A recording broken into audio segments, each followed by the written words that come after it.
বিসমিল্লাহির রহমানির রহিম। উপস্থিত প্রিন্ট, ইলেকট্রনিক্স এবং নিউজ পেপারের মিডিয়ার সাংবাদিকবৃন্দ, আমার সহযোদ্ধা এবং মাছপাড়া ইউনিয়ন বিএনপির নবগঠিত কমিটির সদস্যবৃন্দ, সবার প্রতি আমার সালাম। আসসালামু আলাইকুম। আজ আমি আপনাদের সামনে হাজির হয়েছি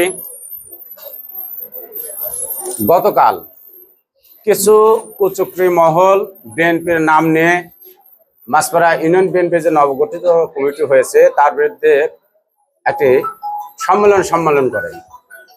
সেই সংবাদ সম্মেলনে আমরা লক্ষ্য করি যে ব্যক্তিগুলো এই নতুন বা নবনির্বাচিত যে কমিটির বিরুদ্ধে কথা বলছে, তারা বিগত দিনে নিজেদেরকে ত্যাগী বলে দাবি করে, তারা বিএনপির মূল কর্মী বলে দাবি করে।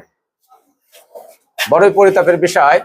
এই বিষয়টাকে ক্লিয়ার করার জন্য আমি আজ আপনাদের সামনে আমার মাছপাড়া সমস্ত নেতৃবৃন্দ নিয়ে হাজির হয়েছি। আমি আপনাদের অবগতির জন্য জানাচ্ছি, তথা মাছপাড়া ইউনিয়নবাসীর তথা আটঘরিয়া উপজেলাবাসীর অবগতির জন্য জানাচ্ছি যে পাবনা জেলার সম্মানিত আহ্বায়কের নির্দেশক্রমে আটঘরিয়া উপজেলা বিএনপি মাছপাড়া ইউনিয়নের একটা পূর্ণাঙ্গ কমিটি করার জন্য প্রায় দীর্ঘ 2 বছর যাচাই বাছাই করার পর গত 11/4/2026 71 আমাকে সভাপতি, আমি মোহাম্মদ মাসুদুজ্জামান মন্ডল, আমাকে সভাপতি, মাজারুল ইসলামকে সাধারণ সম্পাদক এবং রাজু আহমেদ খান সাংগঠনিক সম্পাদক করে 71 জন বিশিষ্ট একটা পূর্ণাঙ্গ কমিটি গঠন করে।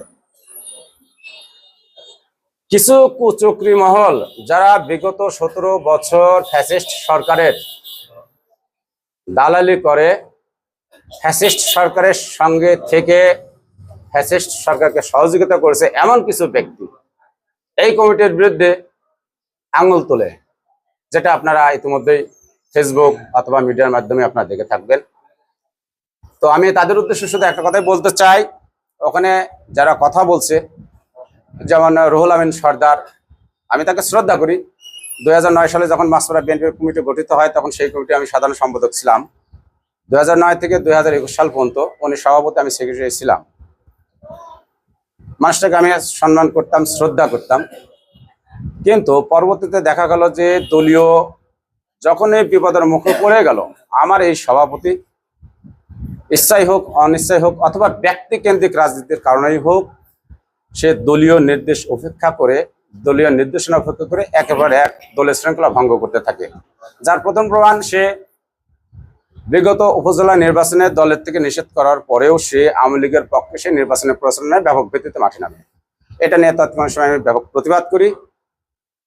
শুধু আমার সভাপতি রুহুল আমিনই নয়, তৎকালীন সময়ে উপজেলা বিএনপির যে সাংগঠনিক সম্পাদক ফারুক আহমেদ খান, উনি মাছপাড়া ইউনিয়নের চেয়ারম্যান, মূলত তার নির্দেশেই মাছপাড়ায় তৃণমূলের বিএনপি যে উপজেলা নির্বাচনে অংশগ্রহণ করে, এর জন্য মূল দায়ী ছিল ফারুক আহমেদ খান এবং রুহুল আমিন সর্দার।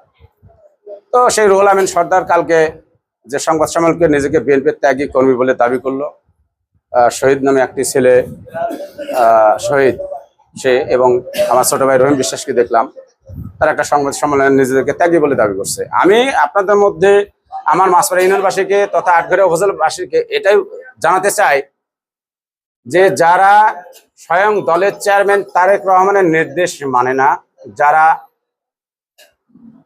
জেলার আহ্বায়কের নির্দেশ না মেনে বিগত 12ই ফেব্রুয়ারি নির্বাচনে সরাসরি ধানের শীষকে পরাজিত করার জন্য মাঠে স্বতন্ত্র প্রার্থীর পক্ষে কাজ করে এবং 12 তারিখে নির্বাচনের সকাল 11টার সময় তারা গোটা মাছপাড়া ইউনিয়নের প্রত্যেকটা কেন্দ্রে ঘোষণা করে মোটরসাইকেল নাই, আপনারা সবাই দাঁড়িপাল্লায় ভোট দেন।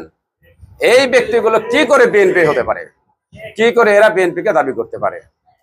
এই বিষয়গুলো তদন্ত সাপেক্ষে আমাদের জেলা আহ্বায়ক সম্মানিত হাবিব ভাই উপজেলা বিএনপিকে নির্দেশ দেয় এবং উপজেলা বিএনপি এটা তদন্ত সাপেক্ষে যে ব্যক্তিগুলো কালকে সংবাদ সম্মেলন করেছে তাদের বিরুদ্ধে সমস্ত অভিযোগের প্রমাণ পাওয়ায় তাদেরকে বাদ রেখে মাছপাড়াতে যে ব্যক্তিগুলো দীর্ঘদিন ধরে দলের বিপদ আপদে পাশে ছিল, তাদের এমন পরীক্ষিত ব্যক্তিদের দিয়ে কমিটিটা করছে।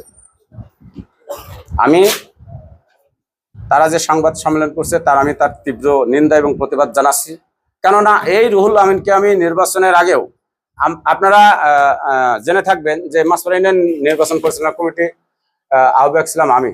আহ্বায়ক হিসেবে দায়িত্ব পাওয়ার পর আমি ব্যক্তিগতভাবে রুহুল আমিন সর্দারের কাছে বারবার ছুটে গেছি, ভাই আপনি যেহেতু দীর্ঘদিন ইউনিয়নের সভাপতির দায়িত্বে ছিলেন, সুতরাং আপনি যে ভুল করতেছেন, আজকে আপনি যে সভাপতি, আপনার যে আজকে নাম যশ খ্যাতি, সেটা কিন্তু এই দলের কারণে। সুতরাং আপনি দলের সাথে দয়া করে আপনারা কি বলে যে দলের বিরুদ্ধে যাবেন না, আমি তাকে বলেছি। এবং নির্বাচনের ঠিক 4 থেকে 5 দিন আগে আমি আমার ইউনিয়নের যে চেয়ারম্যান ছিল ফারুক আহমেদ খান, আমি তার কাছে গিয়ে তার হাত চেপে ধরে অনুরোধ করছিলাম যে তুমি যে দলের কারণে তুমি আজকে মাসপাড়া ইউনিয়ন বিএনপির চেয়ারম্যান, তুমি থানা বিএনপির সাংগঠনিক সম্পাদক হয়েছিল, সেই দলটার সাথে তুমি বেইমানি করো না, মুনাফিকি করো না, তুমি এখনো সময় আছে, তুমি দলে ফিরে আসো, ধানের শীষের জন্য মাঠে নামো। সে সরাসরি আমার সে অনুরোধটাকে প্রত্যাখ্যান করে এবং বলে আমার ধানের শীষে আমার দ্বারা ভোট দেওয়া সম্ভব নয়, আমি ধানের শীষে ভোট করতে পারবো না। মাসপাড়া ইউনিয়নে যারা সংবাদ সম্মেলন করছে তারা ব্যক্তিকেন্দ্রিক রাজনীতি করে, দলীয় আদর্শ আমি তাদের মধ্যে পাইনি। আমরা এই বিষয়গুলো জেলা বিএনপির নজরে আনি, উপজেলা বিএনপির নজরে আনি। আজ কি বলে সিদ্ধান্ত বিরোধী কাজ করার জন্য দল কিন্তু আমাদের যে বর্তমান চেয়ারম্যান আছে তাকে দল থেকে কিন্তু বহিষ্কার করা হয়, তাদেরকে কিন্তু বহিষ্কার করছে তার এই দলীয় শৃঙ্খলা ভঙ্গের কারণে। তো এটা হয়তো বা তার রাগ ছিল। তো যা হোক, আমি শহীদ নামে যে ছেলেটা আছে, দেখবেন সংবাদ সম্মেলনের শহীদ নামে একটা ছেলে কিন্তু বক্তব্য রাখছে। এই শহীদ বিগত ফ্যাসিস্ট সরকারের আমলে আপনারা জানেন যে ঈশ্বর আটগড়া থেকে পাঞ্জাব বিশ্বাস নামে একজন ব্যক্তি ইগল প্রতীকে নির্বাচন করেছিল।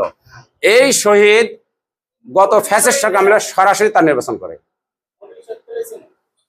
কি শহীদ, কি শহীদ, মুরগি শহীদ। আচ্ছা যা হোক আর কি, অর্থাৎ সে দলের সেক্রেটারি, দলের নিবেদিত প্রাণ কর্মীর কথা বলে সে কি করে, গত নির্বাচনে সরাসরি আওয়ামী লীগের প্রার্থী পাঞ্জাব বিশ্বাসে নির্বাচন করে। শুধু তাই নাই, এবারকার নির্বাচনেও সে মোটরসাইকেলের মুখপাত্র হিসেবে এই শহীদই কিন্তু কাজ করে। আজকে তারা ফ্যাসিস্টদের নির্বাচন করলো, আওয়ামী লীগের নির্বাচন করলো, জাতীয় নির্বাচনে যারা সরাসরি ধানের শীষকে পরাজিত করার জন্য মাঠে কাজ করলো, তারা কি করে বিএনপির কর্মী হতে পারে, কি করে বিএনপির আদর্শ নেপাত চলতে পারে। আমরা মাসপাড়া ইউনিয়ন বিএনপি তাদের এহেন সংবাদ সম্মেলনের জন্য আমরা তাদের প্রতি ঘৃণা জানাই, ধিক্কার জানাই। তাদের সাথে বিএনপির কোনরূপ সম্পর্ক নাই, তারা বর্তমান বিএনপির কেউ নয়। তারা যদি শহীদ প্রেসিডেন্ট জিয়াউর রহমানকে ভালোবাসতো, ম্যাডাম খালেদা জিয়াকে ভালোবাসতো, তারেক রহমানকে ভালোবাসতো, বিএনপির আদর্শকে ভালোবাসতো, তাহলে তারা দলের বিরুদ্ধে, ধানের শীষকে ভালোবাসতো, তাহলে তারা দলের বিরুদ্ধে যেতে পারত না। আজকে তারা কথায় কথায় বলে তারা তারা জেল খেটেছে। আমার কমিটিতে মাসপাড়া থেকে 11 জন যুব দল, ছাত্র দল, শ্রমিক দল, কৃষক দল, বিএনপি মিলে 11 জন জেলে গেছিল। তার মধ্যে বর্তমান কমিটিতে 6 জন আছে যারা বিগত দিনে আন্দোলন করতে গিয়ে, সংগ্রাম করতে গিয়ে কি বলে যে জেলে গেছে।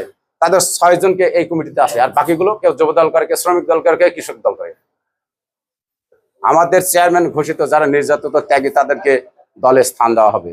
আমাদের উপজেলার নেতৃবৃন্দ, আমার আতাউর রহমান রানা ভাই আহ্বায়ক, আমাদের সম্মানিত সদস্য সচিব বন্ধুবর মনোহর হোসেন আলম সহ উপজেলার নেতৃবৃন্দ অনেক পরীক্ষা নিরীক্ষার পর প্রায় 2 বছর মাসপাড়া এই কমিটি নিয়ে ওরা মাঠে কাজ করছে, করার পরে এই কমিটি আজ মাসপাড়াবাসীর সামনে তুলে ধরতে সক্ষম হয়েছে। আমি আপনাদের মাধ্যমে আমি উপজেলা নেতৃবৃন্দকে এবং আমার জেনারেল নেতৃবৃন্দকে ধন্যবাদ দিতে চাই যে তারা এই মাসপাড়া ইউনিয়নে আমাকে সভাপতির দায়িত্ব দিছে। আমি দায়িত্বভার মাথাপেতে নিয়ে আমি মাসপাড়াবাসীর সামনে এটাই বলতে চাই যে আমি দলের একজন নগণ্য কর্মী, আমি সেবক, আমি নেতা হতে আসি নাই।